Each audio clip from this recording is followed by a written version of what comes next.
Hey, and we are the Coalition, loud and proud, outrage, porn-free, civilly disobedient media. We are at your Rhode Island Public Utility Commission for the second time in a week. The third step in a set of hearings that started last week about some pretty outrageous utility hikes. And I'm here with Camilo Viveiros. He, of course, is the executive director of the George Wiley Center. Folks, if you don't know about them, you should. And I'm just going to say this. Over a generation, this is a part of the fabric of the Rhode Island state community. Over a generation, they have advocated for utility users' rights, as well as a whole number of issues. What they're known most for, their trademark issue, is, of course, electric rates, utility rates, shutoffs, payment plans, something called PIP, which we're going to be documenting pretty closely. We're going to be watching. And this is coming from my heart. There's a lot of people who, in the next year or two or three, who are going to become intimate with the George Wiley Center from a place in their lives that they've never had to go before. The rate increases that we're talking about are going to challenge every single Rhode Islander, except for literally the elite. There's a lot of people in this state who are living literally on the verge of a nervous breakdown. And as we sadly say often on the Coalition, and I'm going to ask you whether or not you agree with this, Rhode Island is one of the most expensive places in America to be poor in. Yeah, absolutely. So what happened here today? Sure. So the George Wiley Center, we've been mobilizing against this rate increase, and we find it completely unacceptable that they were patting themselves on the back about how they were protecting A60 residential customers, right? And those are folks that are eligible for LIHEAP. Mm-hmm. We know in our state, LIHEAP isn't enough to protect people. We know that everyone that's eligible for LIHEAP is not enrolled. Everyone that is eligible for an A60 rate is not signed up for it. And the $43 million that they propose to use to protect those customers should have been used toward credits, right? When we heard at the hearing, them talking about how we're heading into stormy times, and they used the analogy and a metaphor of being on a boat, it's unacceptable. This isn't a predestined act of nature. This is something that is structured, that they have a responsibility to actually intervene and protect consumers. They seem to ignore that part of their mission, right? There's supposed to be a balance. When I explain to people about the Public Utilities Commission, I tell people there's supposed to be like a referee between the consumers and the utility customers. Sure, they're not supposed to bankrupt a utility company, but they also have to stand up to them sometime. Where is the standing up sometime? In the past, we've had commissioners that have, voted dissenting votes. We've had commissioners that have met with the George Wiley Center. They're underrepresentative of our communities, right? Mm-hmm. We should have people on there that have experience directly affected, a senior, a low-income person, right? There's zero people of color. Mm-hmm. They're not representing us. It's interesting because at RIPTA, to their credit, they've gone out and included members of the affected communities, the people who actually, let's get crazy here, use mass transportation as part of an advisory board that has direct connection to, in this case, Mr. Avedizian, the head of RIPTA, yet this doesn't seem to exist. Now, a couple of challenges have been reiterated. We've just gone through a pandemic period, and the Coalition Radio Network spends a lot of time with small business owners. And small business owners were shut down. Small business owners had to compress their margins in order to survive a difficult business climate. In other words, they had to adapt, improvise, and overcome.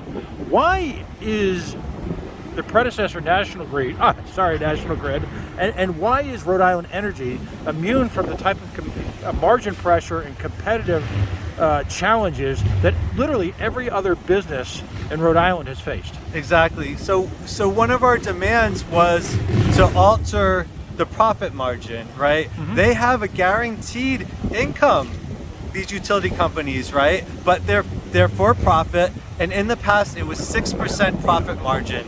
They almost doubled that. So right now it's over 10%. So there's nothing that's stopping them from voting and changing that back to 6. You know, a lot of restaurant owners, small mom and pop stores, wish they had even a 6% profit margin. Righteous. So it's totally inexcusable because it's small businesses, it's working class people.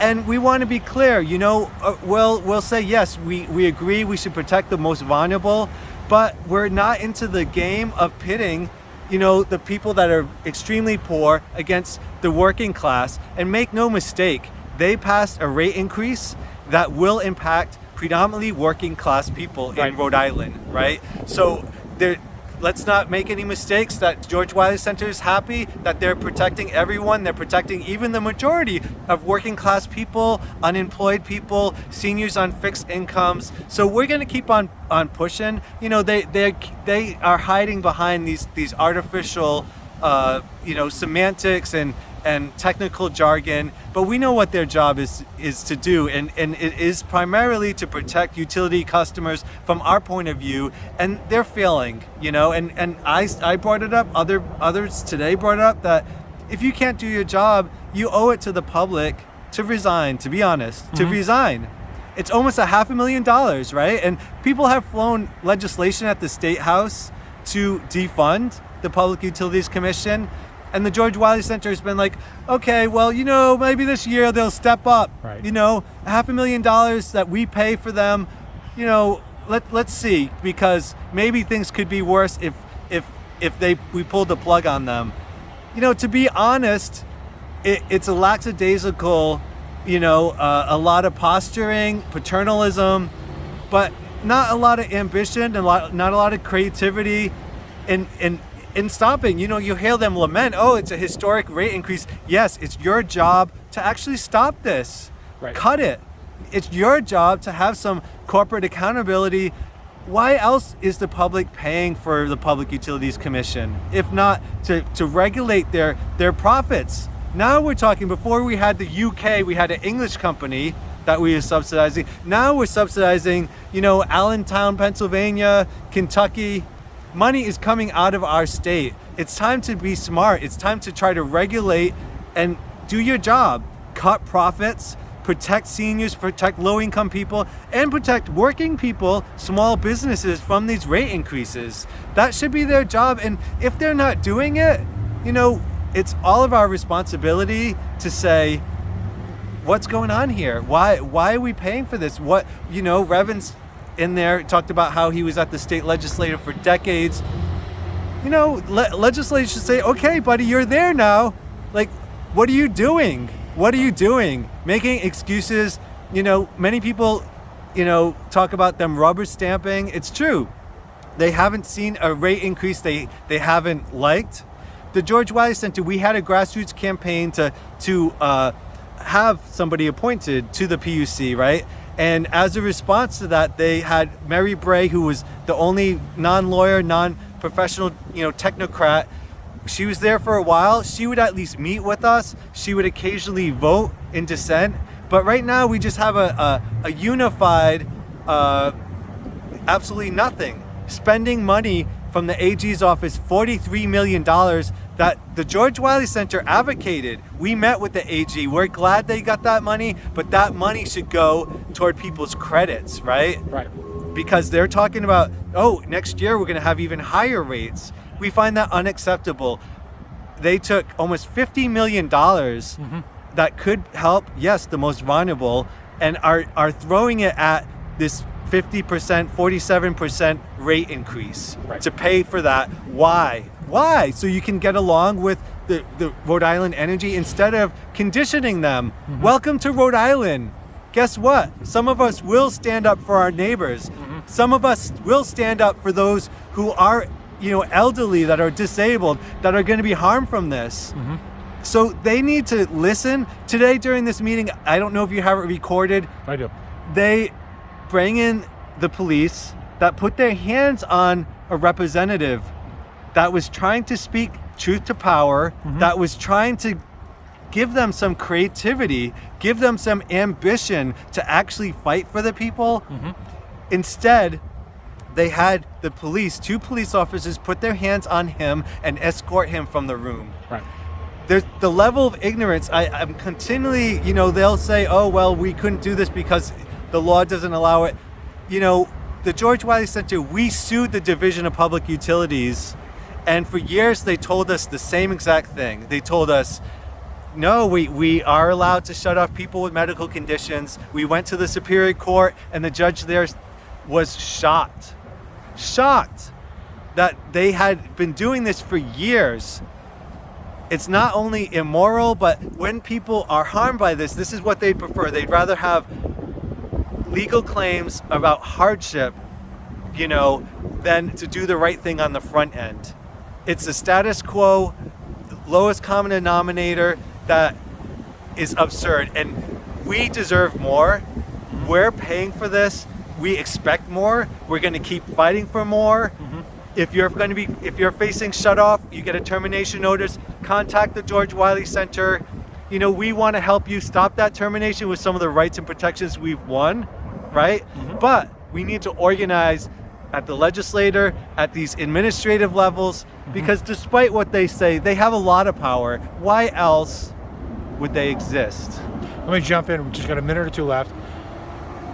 The George Wiley Center, and I hope I get the terminology right, has been advocating for a number of years for something called PIP. Can you explain that to our folks, what that means? Sure. So we're here in Warwick, Rhode Island. The George Wiley Center has been around for 40 years, and we were one of the first states to have a percentage income payment plan. It was actually the mayor of Warwick at the time, who was Lincoln Chafee, worked with us, the Direct Action for Rights and Equality. We had a whole coalition in the 80s and started a pilot program that would allow for people to pay based on income. It's a pretty basic thing that we do around housing, many other issues, right? It went statewide for 6 years. We had a percentage income payment plan, and we still meet people that come into the George Wiley Center that tell us how great that program was. Right. It increased seniors' bills by 80%, right? Unfortunately, it was structured on federal LIHEAP, low-income heating assistance program funding. So in the early 90s, when that was cut, that program went into hibernation. So I've been at the George Wiley Center for 10 years. We said, okay, this is a different era. Let's look at what works. Let's look at the 12 other states where percentage income payment plans exist. We contacted Roger Coltrane, who actually helped write the original PIP. We rewrote it, submit it. It's based on the utility consumers, us actually helping each other out.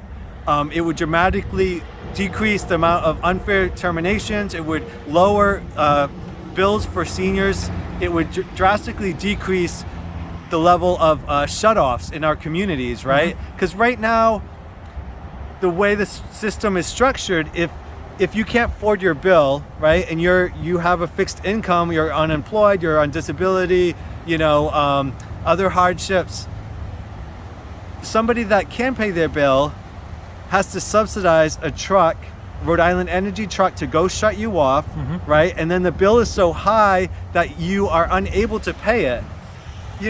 Our members want to pay affordable bills. They want to pay their bills. Nobody wants to have a bill that's outrageous hanging over their head, right? So this would simply allow for low-income people, folks on fixed incomes, to pay affordable rates. It exists in states like Ohio, like swing states like Ohio, right? Nevada, right? We're in a deep blue state here, folks, and this percentage income payment plan exists in red states, swing states, purple states. What is the issue? What is the issue here, right? I wish I could say this PIP took profit out of the company's wallet. It doesn't. All it does is allow for us to be smarter about how we help each other to prevent terminations for low-income people and for seniors. And frankly, it should have been passed years ago. And it's like stealing from the poor, giving to the rich, because every month this PIP is not in place. Low-income people are paying disproportionately higher rates compared to really affluent folks. So It's good policy. You know, they should know better. We heard in there Abigail say, "Oh, I care about, you know, programs like tiered programs. If something came across our desk, what are they talking about?" 2 years ago, we proposed a sub A to our percentage income payment plan. We compromised a little, actually, because we wanted it to be 2 to 4% of your income, and they objected. They said, well, we would be the strongest percentage income payment in the country, which I think is something to be proud of. Mm-hmm. They thought it was something to object on. So we said, okay, we'll switch it from 2 to 4 to 3 to 6. Let's compromise. So we come in united. And then, you know, 2 years later, I'm in a hearing and I hear Abigail saying nobody's ever proposed a percentage income payment plan after we've had it submitted in the Senate and House for more than 3 years. I think it's been 5 years. So either people aren't paying attention, and not doing their job, and not being leaders. In Ohio, you know who fought for the percentage income payment plan? It was the Public Utilities Commission. So the George Wiley Center, who our whole operating budget is less than the salary of one commissioner, we're fighting for a percentage income payment plan. Right.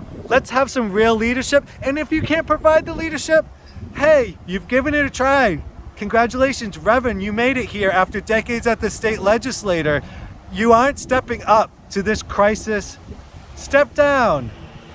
Chair of the committee, you work for National Grid, good for you. You have a lot of expertise at reading their technical excuses why to charge us more. If you can't stop the bleeding, get out of the way. This is an emergency. Abigail, you know, I know you care about environmental issues. You come out of the nonprofit sector. We're a nonprofit, but you need to have a backbone. Don't believe this is all you can do. You know, I know everyone would probably describe themselves as a progressive in that line of people. You would probably celebrate Martin Luther King Day. People here, you were using the law and saying, oh, well, we can't, this is so illegal. You know, during the meeting, we said, well, break unjust laws, change unjust laws, not kick out representatives who are coming here saying there's something wrong and we need to change the laws and we need your leadership to do so. Who are your friends? Obviously, do you care more about this company? You know, you want to welcome them here by just writing these $50 million. Welcome to Rhode Island. Right. This is how our state gets a reputation of being corrupt, and we don't accept it. We don't accept it. We need to make sure there's accountability, demand leadership. I hear you. How can folks contact the George Wiley Center? Maybe just give a little your website, where they can find you on social media. Sure. So George Wiley Center on social media. We have walk-in sessions every Wednesday from 6 to 8 at the George Wiley Center, 32 East Avenue in Pawtucket. This time of year, we're also very busy giving presentations about knowing your rights, right? Mm-hmm. So, you know, we're a lot of community organizations, congregations are reaching out to us because, unfortunately, when you call Rhode Island Energy, they're not going to tell you how to shut off, how to prevent shut off, right? Or the best programs. So it still is very grassroots, word or mouth. We're happy to come to your church, your community organization, neighborhood association, because we're in a little bit of a race. We know that shut-offs spike, right? Between now and November 1st, they're going to rush to make as many people terminated from their utilities as possible, right? And shake people down, even if they don't have any resources. November 1st, there's a moratorium that protects certain categories, not everybody. But if you want to learn more about your rights that we've won through many struggles, a lot of organizing, contact us at the George Wiley Center. Any social media, you can send us a message. You can come on Wednesday night at 6 o'clock, 32 East Avenue. You have rights. We have to change these policies together. We need to organize, make sure that people aren't having the utilities shut shut off and being shut out of the system, right? Is we need to make sure people's voices are heard, and that we're at the table, and that if we need to, like today, disrupt it, right? Disrupt it when they won't listen to us.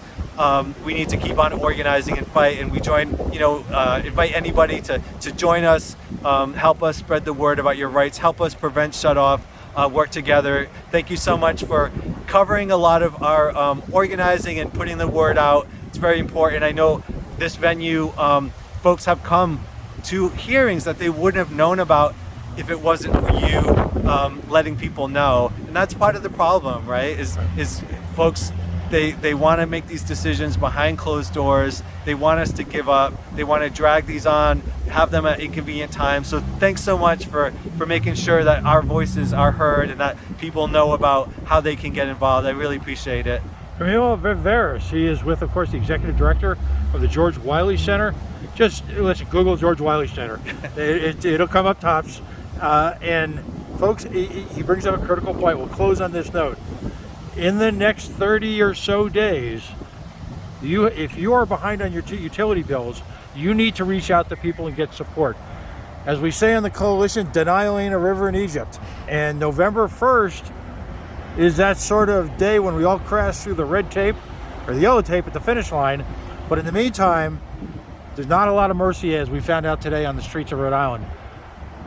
We're looking at challenging times. Thank you so much for the work you do. Thank you so much. And we'll continue to be on this. Keep up the fight. Thank you for your work. We appreciate it. All right.